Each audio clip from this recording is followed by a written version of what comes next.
I'd like to call to order the Special CRA meeting of April 20th, 2020. The time is now 4:02 p.m. Madam Clerk, do we have any cards or comments from the public for non-agenda items? I have no comment cards for CRA. Okay. Comments from the board. Any of the board members like to make any comments? I don't see any anything on the chat board. I'm taking that as a no. Ms. Justice, is there any addition? Are there any additions, deletions, reorganization of the agenda? Yes, Mayor. I do. On item number, I believe it's the last item on the agenda. It's item number 8, which is resolution 20-30, authorizing the waiver of rent payments for 8 tenants at lot 23. If we can amend the resolution, that is a resolution of the Board of Commissioners of the West Palm Beach Community Redevelopment Agency waiving rent payments for the months of May and June 2020 for tenants occupying rental units at the CRA-owned properties located at 608 and 610 23rd Street and 907 7th Street. We do have one more property, a residential property in the Northwest where we have a tenant. So we're adding one more property to that list. Okay. Duly noted. Let me also read into the record the following statement. Pursuant to Executive Order number 20-69 issued by the Office of Governor Ron DeSantis on March 20th, 2020, and my Executive Order number 20-5 issued April 2nd, 2020, the City of the West Palm Beach Community Redevelopment Agency is conducting this meeting without having a quorum of its members present physically at a specific location and will instead be using communications media technology. On April 14th, I issued Executive Order number 2009, which specifically provides the rules of procedure for conducting this meeting. The members of the CRA board appearing remotely for this meeting are myself, Kelly Schoaf, Commissioner Christina Lambert, Commissioner Corey Nearing, Commissioner Joseph Peduzzi, and Commissioner Christy Fox. Okay, now that we've paid our sponsors. Commissioner, Madam President, you have a comment? Yes, Mayor, thank you. I know we've started these meetings, and since we were doing digital meetings, I try to put up something that is thematic to our meeting as a background, and I wanted the public to know that today we have some artwork behind me from our Lot 23 artists. And I think some of our artists are actually right here behind me on the sidewalk. They hold lessons for the community typically in the office here on Northwood Road. So lots of good things that they're contributing to our community. And I'm happy that we're considering today looking at helping out our local art community. So just wanted to highlight some of the great things that they're doing virtually. They seem to be pretty close to each other and without masks. The photo was pre-COVID, so it's prior to. Oh, that's a photo behind you. Yes. I thought those were actually people. No one is. Okay. Everyone is socially distanced now. All right, so. Very good, very good. My bad. Okay. All right, any other board members have comments? One more time. Seeing none, we will get right into the agenda.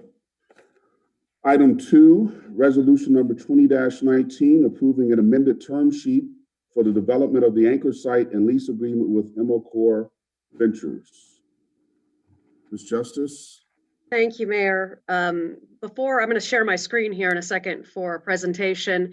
We do have the developer here, Gilbert Benamo. I'm sorry, Gilbert, if I mispronounce your last name. Perfectly safe. It's okay. And Neil Schiller. I don't know if anybody else, I don't see anybody else from Gilbert's team here right now, but they will be available to answer questions after the presentation. Very good.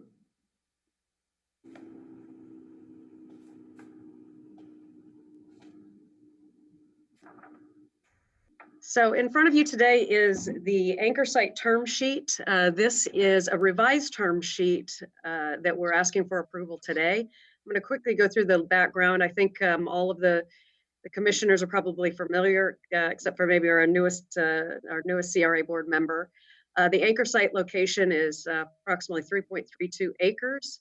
The appraisal, which was done a couple years ago, was at $4 million. We'll receive a new appraisal before the development agreement is finalized, but that's the approximate value of the property.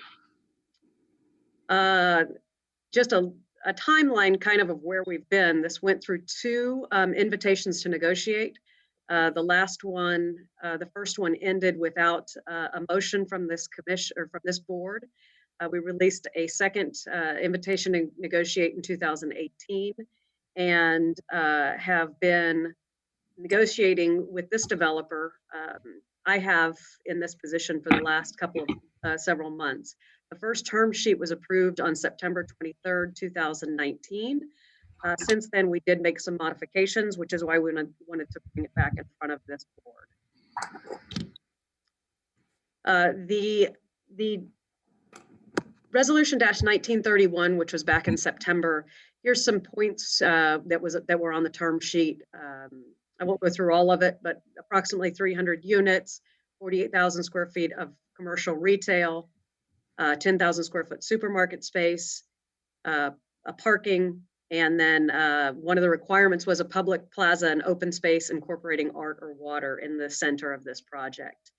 In the phased construction, I will go through in the changes. I'll go through a little bit of what changed from the first request of the developer to what we've agreed upon. It's really just more and more detail about the different phases of the project. All construction is to be completed 54 months after building permit issued for phase one. You will see that's one of the items that changed, that we set the timeline to the development agreement and not the building permit. The incentives on the original term sheet was the CRA would reimburse the developer for 50% of West Palm Beach building permit fees not to exceed $1 million. And that the CRA would waive the purchase price if the development occurs within a specific time frame. Now, I just want to go over what's changed on this term sheet. Again, this has been agreed to and signed by the developer. Approximately 350 residential units, which has changed slightly. The supermarket grocer space, we've kept it in there, but we've added the subject to market feasibility. Obviously, we understand that that's going to be dependent on whether they can get a grocer into that space or not. Their desire is to do so. 450 parking spaces, and the purchase price is $4 million. This was the appraisal value. I believe it was just a scrivener's error on the first term sheet of the $6.3 million. Again, this will still be waived, the purchase price, if the developer completes the project in a timely manner. On the construction timeline, we gave a more detailed timeline with outlined milestones for each process, including when the concept plan is to be delivered, government approvals, permit application. Instead of the 54 months after building permit, it is now 72 months after completion of the development agreement. So it's 3 years after we sign the development agreement that the project should be complete. The CRA also has agreed to waive all building permit and other development fees not to exceed the sum of $1 million. So we took out the 50% requirement. That is my presentation. And again, we have the developer here to answer questions, or I'm happy to answer any questions. Thank you for that presentation. Board members, any questions? Madam President, you have a question. Yes, thank you, Mayor. And I want the developer to note that at our last meeting, the background rendering of this project was my background. This is something that the neighborhood is really, really excited for. We've been really pushing to move forward. So I just want to clarify, because in your presentation, we had $6.3 million to $4 million, which is a pretty big scrivener's error. So when we're looking at the totality of this project, the The appraisal came in at $4 million. And I seem to remember that being the number, and went back and looked, and that was our number. And it's just the error, which everything going as to plan, the fee would be waived anyway, provided that it's completed within the 3-year terms of the contract. Is that correct? That is correct. Okay, and we anticipate the development agreement to come fairly quickly after this, within the next month or so. And that would start the 3-year timeline? That is correct. We are, our city attorney is working currently on the development agreement. Okay, thank you. Now, is it 72 months after the development agreement or 36 months? 72 months, 3 years for the project to be built after the development agreement is signed. 3 years is 36 months. I'm sorry. No, I'm sorry. 72 months from the development agreement. Yes. So that's 6 years. Yes, that's 6 years. For the whole I thing to be apologize. built. For the whole thing, it's in 2 phases. Okay, when do we expect the first phase to be completed? The first phase, I will give you the details. The first phase is,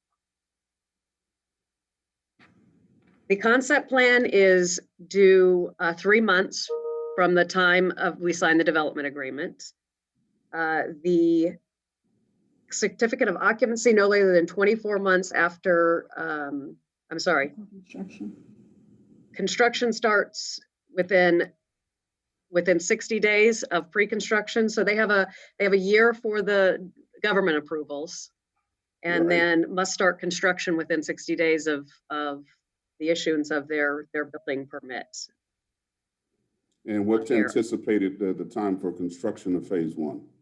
Can I have Just a the, ballpark. Gilbert, do you want to answer that a little? Usually it takes between 18 to 24 months to complete. This is a mid-rise. If we do not encounter any problem during construction, no hurricane, no, we should be able to do it within 24 months from the Okay. date of construction. All right. I'm going to ask a question, which I'm probably going to ask everybody, any developer coming before us in this time. Are you still optimistic in light of what we're going through with this pandemic on this project? So what I will tell you is I don't have a crystal ball like nobody has right now. And I think it is too premature to see what we have in the future.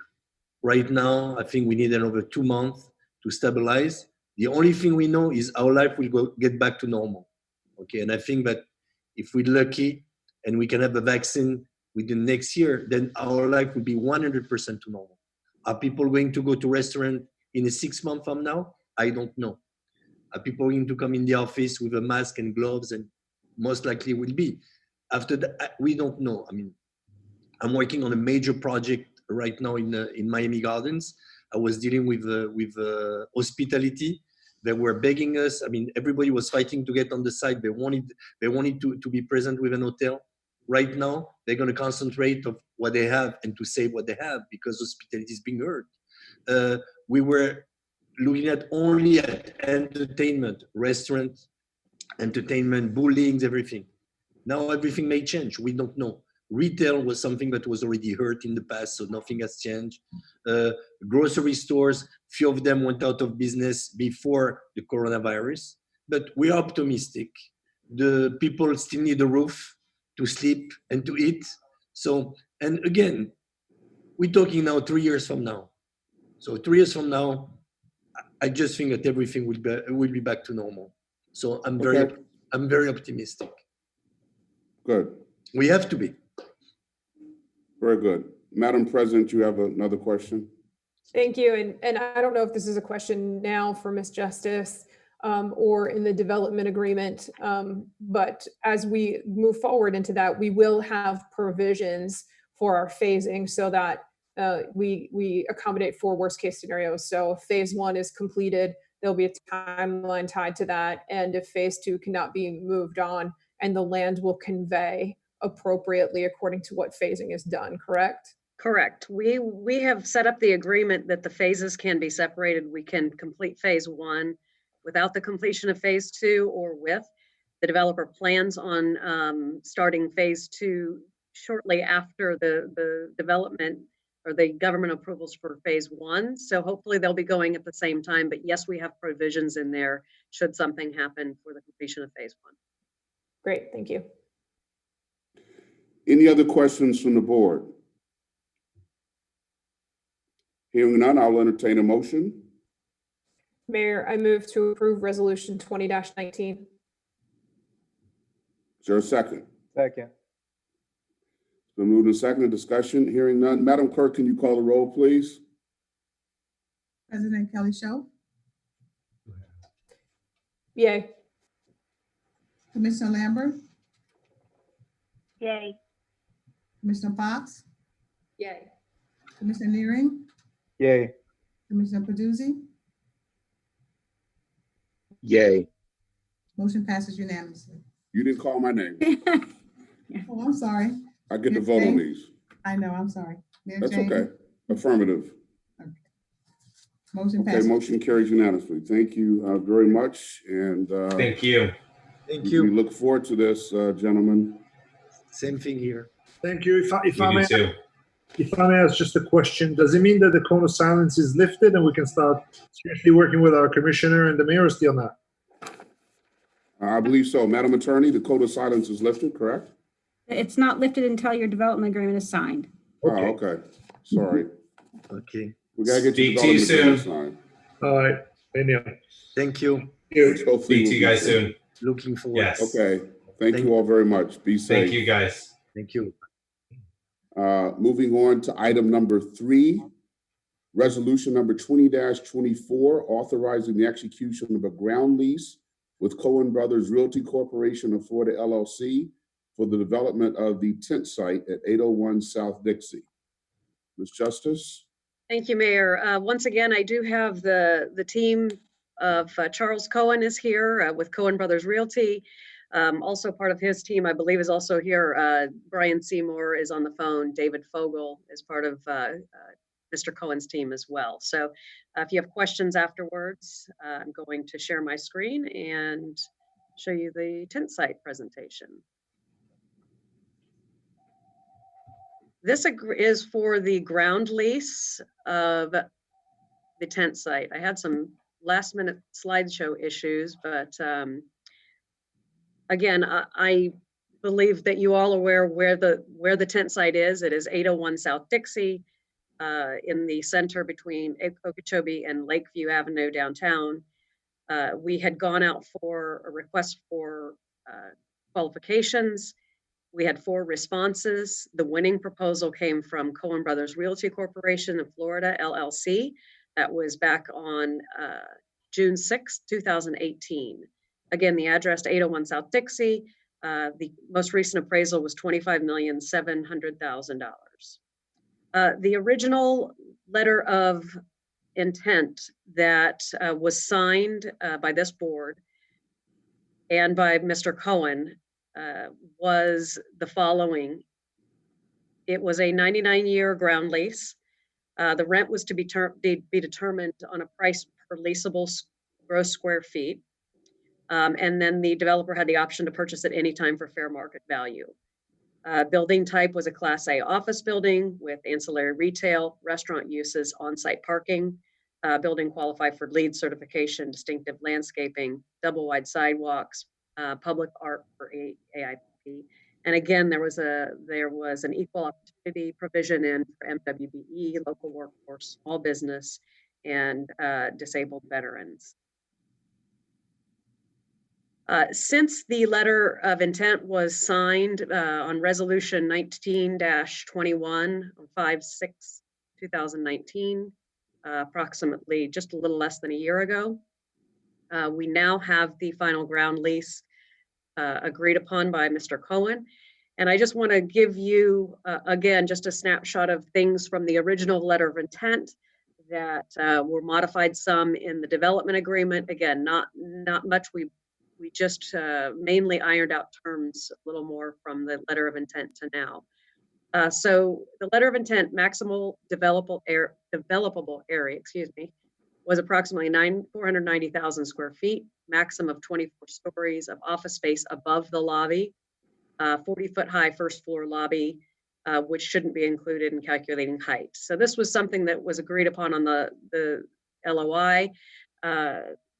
Since then, we have loosened that. We would like the building to be constructed would conform to the development plans approved by the city. So we're not placing any limitations on what gets approved by the city. Obviously, it has to fall within the city's zoning code, but we'll have no less than 40,000 or 400,000 square feet. This just ensures that there'll be a sizable building that is built on that space. A maximum of 99 years. The initial agreement was a term of 49 years and 5 10-year renewals. The initial term was the same at 49 years, and instead we did 2 25-year renewals, which would help with financing if refinancing needed to take place. The rent, as where it was determined on a price per gross leasable square foot basis, we have tightened that up and actually put a price to this. So since we received an appraisal, we had the base rent that was based on the appraised value of $25,700,000 at a 4% cap rate, which comes out to be $1,028 per year. So if the final building size varies by more than 5,000 square feet, we can proportionally adjust the rent, but it will be no less than $34,545. So it keeps the rent at a certain value, but we can adjust if the size of the building adjusts. Instead of every 10-year adjustment in rent, there will be annual rent increased based on the consumer price index for Fort Lauderdale and Miami. And then on the 25th year, we will adjust based on appraisal. So we would each get an appraisal. If it's not within 10%, we'd agree to an appraiser to value the land, and that's where it would be renegotiated for the rent. The purchase option, there's no longer a purchase option at any time. Instead, the developer has the sole option to purchase the property during the initial 10 years for fair market value of the land. After 10 years, they will have first right of refusal if this agency decides to sell the land. So those are the basic terms of the agreement. Again, if you have any questions, be happy to answer. I have a question, and I know this was from the letter of intent, but why was the MWBE so low at 5%? Who could speak to that? I'm not positive. I don't know if Frank Hayden's not here. I don't know if the city attorney can speak at all to, I guess Nancy Urchek is on the line. She was involved in the letter of intent. What is our city policy now? Can you hear me? Yes, we can hear you. Okay. This was put out for solicitation prior to the MWBE ordinance going into effect. So there was no specific requirement. I understand. What is it now? Developer was, well, it's set on a per bid basis based on the type of construction and the types of MWBEs we have registered. Generally, it would be about 15%. All right, Mr. Cohen. Yes. I'm going to ask to see if you can up that 5% to very, very close to 15%, sir. Brian, can you explain to me what this is exactly? Sure. And basically, there are 4 categories of percentages we have. And this is, Mr. Mayor, where I'm going to have some concern just to make sure we can actually meet the lease requirement. Because there's the 5% of minority or women-owned businesses. Right. 10% have to be local. 5% service disabled veteran business, and then 15% performed by small businesses. And so I suspect we'll end up somewhere in that 15% anyway. because Okay. some of those small businesses will end up there. But if we put in the 15%, the concern I've got is whether we could actually meet all of those requirements. All right. But I do know that Mr. Cohen is committed. I do know that he's already started the process of identifying, working with Anne-Marie Sorrell, who has been a part of his team before I was. And similar to, even though we didn't have performance measures when we did the Palm Beach outlets, because it wasn't a city project, we'll be preparing reports and providing you with updates through the process to make sure we're meeting these requirements, and I'm sure we'll exceed. Thank you. We do have a couple of questions. Madam President, you have a question? Yes, thank you, Mayor. Ms. Justice, on your presentation, you had indicated the lease amount would be based upon the size of the building. Can you explain that to me, in that I would assume we are leasing the entirety of the lot. So why would the rent be based off of the size of the building? So in the letter of intent, it was based off the size of the building. In the current lease agreement, it is based off the appraisal of the land. So simply the land value based on what can be built there now. So highest and best use of now. And Brian, you might be able to explain that a little bit. Sure. Thank you, Alison. So the short version of it is the value of the land, which is what you're leasing, is based on how much can be put on it. So if you can put 200,000 square feet on a parcel, it's worth probably not quite, but approximately half of what you could get for it if you could put 400,000 square feet on it. And so recognizing that the city wanted some, or the CRA wanted some assurance, we worked with the CRA staff to come up with this formula where we have the base of the $1 million plus, which is if we get basically everything that we think we can, and then an adjustment based on what we can do. And that goes to the financing of the project as a whole, because that rent goes into the full financing. Okay, thank you. Commissioner Lambert, you had a question? I have a question for Mr. Seymour as it relates to your question, Mayor, and then I have just another comment that I was going to ask earlier or mention earlier. So we've asked our procurement office to go back to any contracts that we procured before the MWBE policies were in place and ask them to try to adhere as best they can, although I guess legally we weren't really able to ask them to strictly adhere to it. I want to make sure I understand what you stated earlier. Do you think you'd be able to comply with the policy as it stands now? It's just maybe we were making modifications, or what we were suggesting now is modifications that we're adding to some requirements that were already on the LOI to begin with. But what if we just said, hey, can you meet the new standards that we have? Would that be out of the question? So I don't know, Commissioner, because this is the first time it came up, and I don't know the procurement issues that you have now and the requirements you would have now. Right now, we're looking at 35% within the categories that we have. And to jump it to 45% would be where we have the issue. To be honest with you, when we get to the 15% small business and the 10% local, I don't think there's any way we don't end up closer to that 15% of the MBE anyway with the overlaps. Yeah, but I want to be careful there. that we don't get there. So that's what I'm trying to accomplish. I just don't know the answer to the question without knowing the details of what the policy is now. Yeah, I'd anticipated there'd be overlap there. It will end up with some overlap because it won't be 15% small business, of which the 5% is MBE. It would be 15 plus 5, the way that I understood the staff to propose it. If that's different, then we could certainly, if we're talking about overlap, I don't think then we have the 15% issue quite as much. Yeah, because I don't think, take the local, for example. I mean, Yeah. you could have MWBE that's local and you get credit for both. And you could probably have MWBE that's a small business, and So I would have you get credit for both. then I would suspect we probably could get to that 15. I There you haven't go. looked, I That's- don't know the market, but I was looking at it as without the overlap. Yeah, no, I don't That think was they're my meant to be understanding of the exclusive of intent. each other. Then, You could have then I- NWB that's local. Okay. Yeah.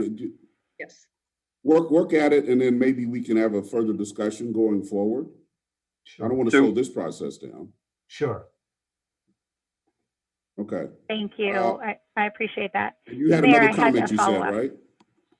Yes, thank you so much. And I realize that today's discussion is about the ground lease, but just wanted to reiterate some earlier conversations. I know that it's been some time since we started those conversations about addressing mobility issues as it relates to this project, and just as we move forward on this, that we're looking at ways to maximize the space there to mitigate any traffic or mobility issues.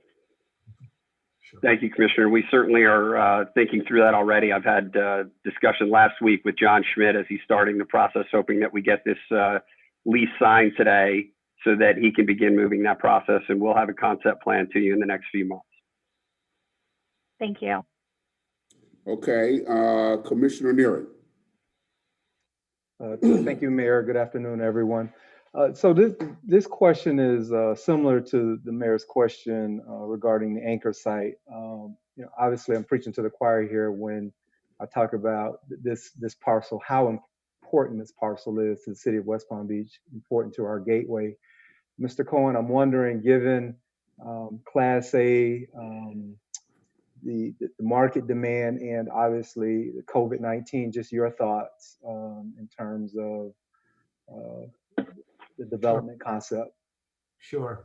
I'm confident that there is enough of demand and will be even more demand for the type of building that we intend to build on this iconic location. It'll be a building that will, I think, transcend any office building being built in the United States at the time this will be built.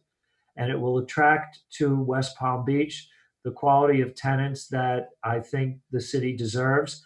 I think will be a building that will attract financial tenants of the highest order, and it will be a building that will incorporate the latest and best technology. And I'm a great believer in if you build it, they will come. My colleague and I, David Fogel, are living this for the second time. Back in 2008, when there was a financial catastrophe that everyone remembers, we began construction on the red office building with Caesar Pelli in West Hollywood. And it was a very successful project that was finished a few years later. And, developments go through many ups and downs, but where we are right now with interest rates where we are, where there's such a great demand and really not enough of a great office supply, that we believe that this project will be among the most successful we've ever undertaken. It would be a legacy project for me. Thank you. Thank you. Thank you. Madam President, you had a follow-up? Thank you, Mayor. My follow-up was in support of you and my colleagues in making this agreement match what our new policy is. And I wanted to, for the record, I read through the agreement on page 26. At the bottom, it states that in the event that any business performing the development improvements meets the criteria for more than one category, then such business will be deemed to satisfy all applicable categories. So you can have that overlap. It's written in the agreement today. So I just want to echo and reinstate that I think that's an important facet, that this agreement matches what the policy is for the city. And I know there was the concern for upping the overall percentages of businesses, because I appreciate that there are other categories of businesses in this agreement to really service other populations of the city as well. But just to note, page 26 of the agreement clarifies that language, and I think would make it amiable for everyone here. Well, we'll certainly endeavor to do everything we can to satisfy all of the community requirements. And if for some reason there is some issue that prevents us from doing that, we would certainly sit down with you and figure out some kind of logical solution that satisfies everybody's concerns. Fantastic. Thank you. Thank you. And the number, and Brian, I know you'll look at this, the number for MWB African American is 11.17%, Hispanic 11.45%, Caucasian women 12.71%. So it's not quite at the 15%. Okay. And some of those small businesses can be NWBE. There's a registration requirement. So I believe it's doable. We'll figure it out. Thank you. Any other questions from board members? I don't see any cards. So I will entertain a motion. Mayor, I'd like to make a motion to approve resolution number 2024. Second. Been Second. moved and seconded. Discussion. Madam Clerk, can you do a roll call, please? Mayor James, Yes. President Schoaf, Yay. Commissioner Lambert, Yay. Commissioner Fox, Yay. Commissioner Nearing, Yay. Commissioner Peduzzi. Yay. Motion passes unanimously. Fantastic. Thank you so much. Congratulations. very We look much. forward to working with you. We do too. And are we out of the, Mr. Cohen wants to know if he's out of the silence. You got to get something signed. What do you say, Madam Attorney? Once the mayor signs the agreement that you all just approved, or the chair of the CRA board, you're good. Good. Is there a pen nearby? I got a pen. You but have to no give me a agreement. couple days. Oh, Yeah, the problem is they're not in the same room, Charles, but we'll get there. Thank you very much to your staff and Kimberly, your outside counsel, everybody else. We'll be seeing you soon with concept plans. By the way, how do you like our new setup here? I love it. This is great. This is like you being here. I'm very comfortable. We're working it through. We got a great IT staff that got us all hooked up. Yeah. Tremendous. Okay. Thank you, gentlemen. Thank you so Thank much. you. Thank you. Thank you. All right. Moving right along to item number 4. Resolution number 20-26, approving an interlocal agreement between the West Palm Beach Community Redevelopment Agency and the City of West Palm Beach for funding the operation of the Blue Line Trolley Service. Ms. Justice? Yes, Mayor and Commissioners, I have another presentation on this as well. Very good. So I believe, although now I don't see it. Well, maybe I do not have a presentation. I believe my presentation may have gotten left on my other computer. I hate it when that happens. I will explain this here, and I can show you all a map. Is really what was on the what was on my presentation had to do with the map for the new route for the Blue Line Trolley. The Blue Line Trolley started back in 2017. It started as a test route that was funded between, it was a tri-party agreement between the CRA, the Palm Beach Outlets, and the DDA. So the CRA funded 50% of the Blue Line Trolley route. The DDA was supposed to fund 25%, and the outlets funded 25%. Over the years, the outlets have decreased the funding amount. The DDA increased their funding amount. The CRA increased a little bit their funding amount. So it's shifted over the years. The trolley runs from Thursday to Saturday, 11 a.m. to 10 p.m. And one of the challenges with it is, since it goes to the Palm Beach Outlets, it is a 45-minute headway for a trolley. So we found, after doing some analysis of it, that it doesn't get a lot of ridership, and it costs about $8 a rider because of that lack of ridership on the Blue Line versus $1 or $2 on the downtown trolleys. And again, less about the cost and more about that if you're not getting a lot of ridership on it is the value of it. So we've had a discussion with the DDA. They had decided that they weren't interested in funding out to the outlets anymore. They didn't think it was bringing, I guess, enough bang for the buck. We spoke with the outlets. They were fine with us removing them from the route. So what we've done is we're proposing a new route. This route would go strictly from downtown to Northwood Village. It goes through the historic Northwest along Rosemary, down 15th Street and to Spruce, and would stop in Pleasant City as well by the community center. So this adds a couple of locations. It keeps the locations downtown, which is the hotels, the Hilton, the Residence Inn, the Hyatt. There's some hotels that it hits currently. And then, of course, 2 stops in Northwood Village. So it would have the stops downtown, stops in the historic Northwest, Pleasant City, and then Northwood Village. And for this, we've also received 2 new trolleys at the end of March that are city trolleys. We were paying for Molly's trolleys to use their own trolleys, which did cost us more to use their trolleys. We'll be using the city trolleys. Currently, the CRA is paying about $185,000 a year for the operations of the trolley. Since the overall operations will decrease in price from about $370,000 to $270,000, the CRA would be looking to fund about $200,000 a year, with the DDA funding the remaining $70,000. So that's how we are recommending that we split the costs.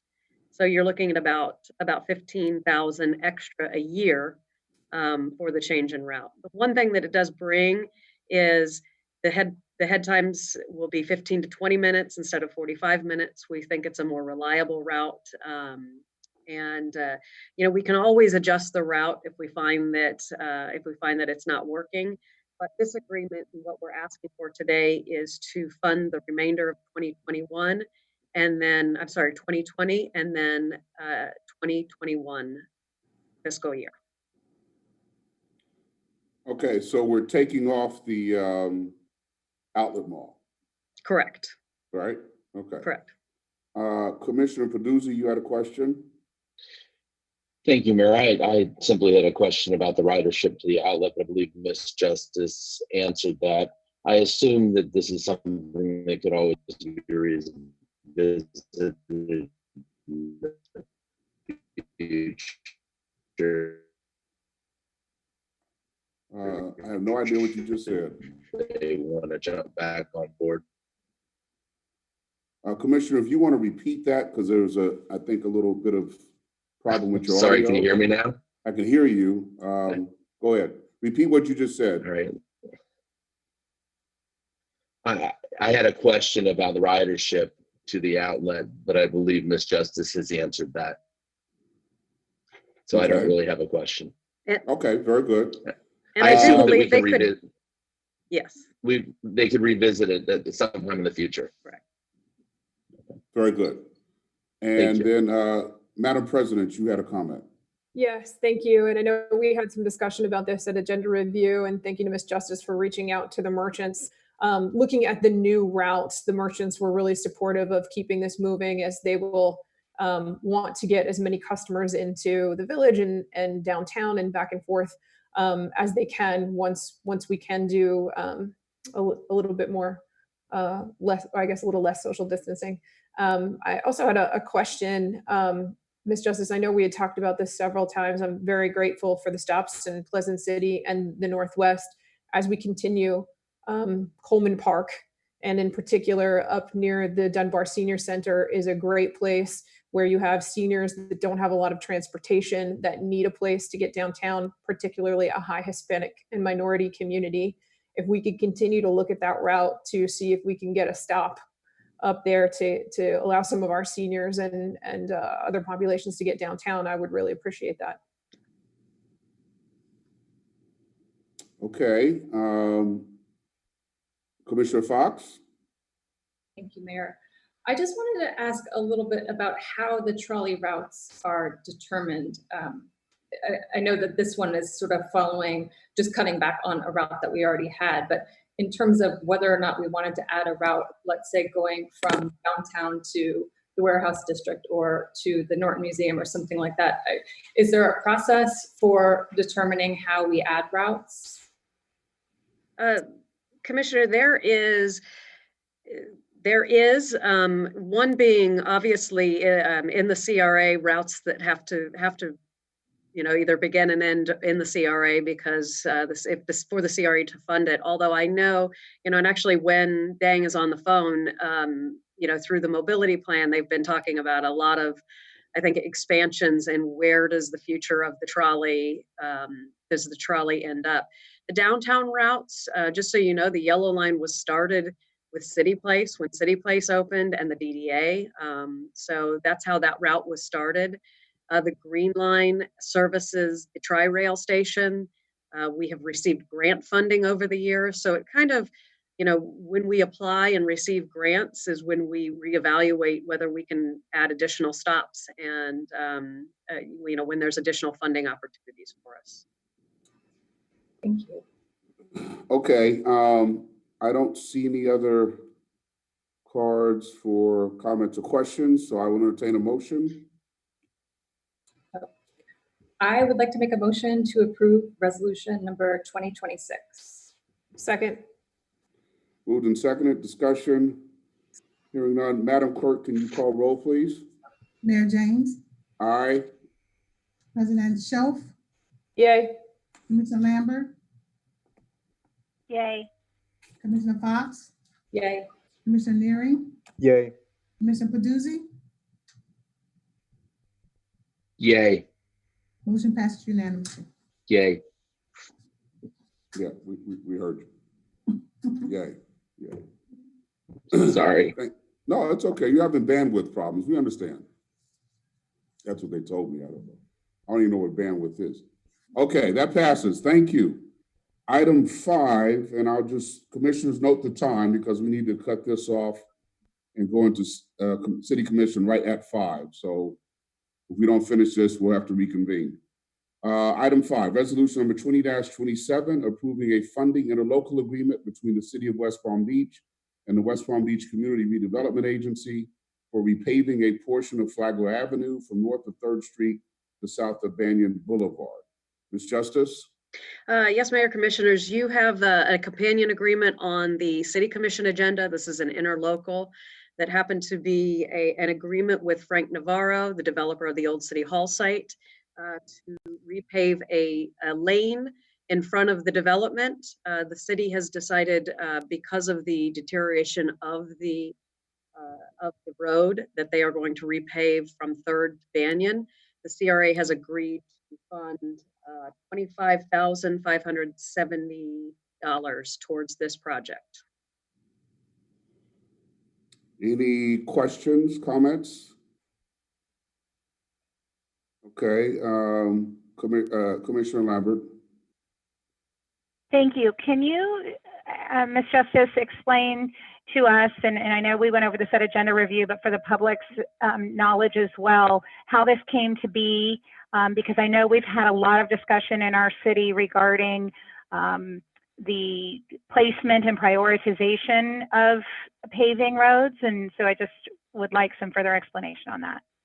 Sure. I have either Wendang or Kevin Bulbricht are on the, I see Kevin's unmuted himself, so he can answer that question for you. Yeah, good afternoon, Commissioner Lambert. I can answer that question for you. Again, the requirement to pave this area was related to the development that took place there. We needed to repave one lane. We felt that it would be prudent to pave more than that because it would deteriorate the adjacent lanes when we did. Looking further into this, we are focusing on areas in the city that have pavement condition indexes less than 50, and that's where our priorities lie. And then it just so happens that this particular location in front of the old City Hall site actually has a pavement condition index of 44. So it would fall under our criteria for paving based on the pavement condition index and the fact that it was going to get partially repaved due to the development. This is why we're doing this, but it all stemmed from the development that was taking place there originally, and then the expansion of the paving scope to take up the whole width of the section of road between Banyan and 3rd. Follow up, Mayor, if I might. Yes. So thank you, Kevin. I appreciate that explanation and the update on where it falls in the prioritization. And so just to kind of recap what you said, as well as that we look for opportunities where we're already working on a project that might be able to utilize other resources that are coming into it. So it wasn't that we sought out this project, although it is an area in need. It was that something was already going on here. We're able to piggyback on that and do a larger area. Is that the case? That's correct. Thank you. Okay, Commissioner Nearing. Thank you, Mayor. My question is the partial repaved, if we would have just gone with that portion via the development, would that amount to approximately $16,000 in terms of what Navarro is picking up? No, actually, the CRA is kicking in what amounts to a 10% of that, and he's picking up a portion of that as well. The overall price is about $275,000. There was a negotiation that was held with Mr. Navarro about what his responsibilities were, factoring in what he needed to do on the Second Street restoration of Second Street after all the work he did there, and what was spent on that. It was agreed that he would be responsible for 1/2 of the section between Second and Banyan Street, which is what factors into his amount that he's contributing. That answer your question, Commissioner? You got a follow-up? Can I, Mayor? Absolutely. So the $16,000, that portion would have, I guess what I'm trying to figure out is because of the development, there was a portion of this road that would have that needs replacement. I'm not talking about the expansion portion, Third to Banyan or Banyan to Third, but because of the development, it needed. What I'm asking is, do we know the amount if we were just concentrating on what needed to be repaved because of the development, that portion? That would be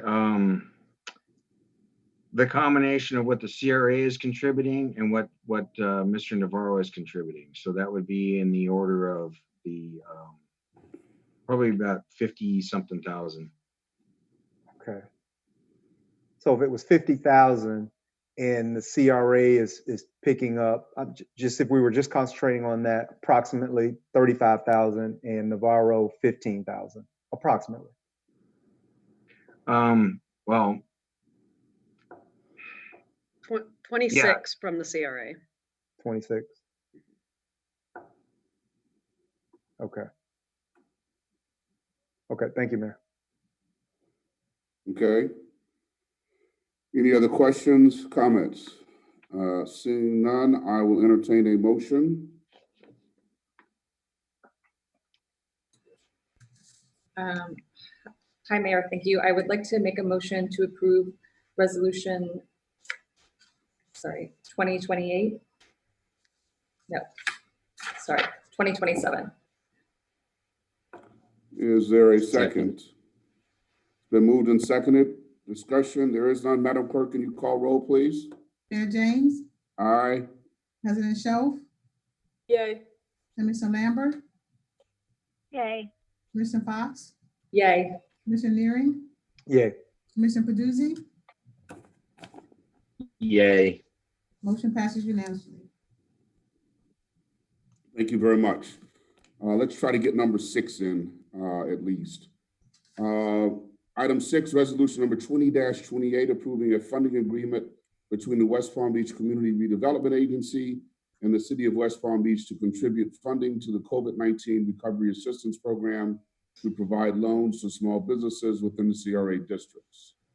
Ms. Justice.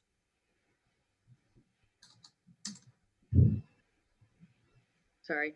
This is for approval for $30,000 for both the downtown CRA, for each the downtown CRA and Northwood Pleasant City CRA, a total of $60,000 that would go to businesses within the CRA in the city's loan program. So we're contributing to the city's loan program. However, these will only go to businesses within the CRA.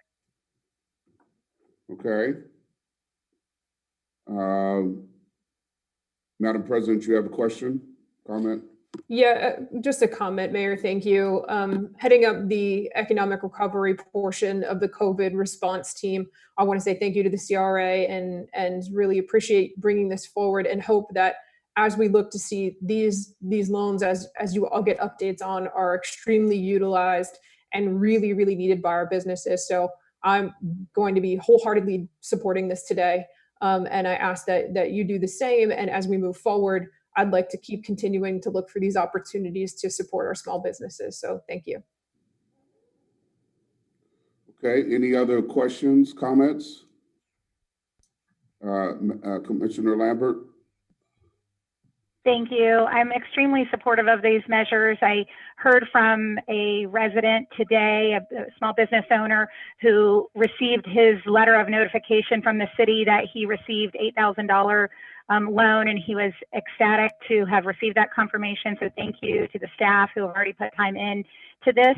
I just would like to make sure that moving forward, we're doing everything that we can to make sure that all business owners in the city have an opportunity to apply for this, that the opportunities are translated to Spanish, Haitian Creole, and that we're doing everything that we can to make sure that everyone has an opportunity. And also would like to just make sure that any small business owners who are on the line listening, that that they continue to apply so that we have an understanding of how much need is out there, because I know that when we talked about this at the city commission level, we also discussed that, you know, should the need continue to grow, we would reevaluate how much funding and look to see if additional funding is needed. So thank you.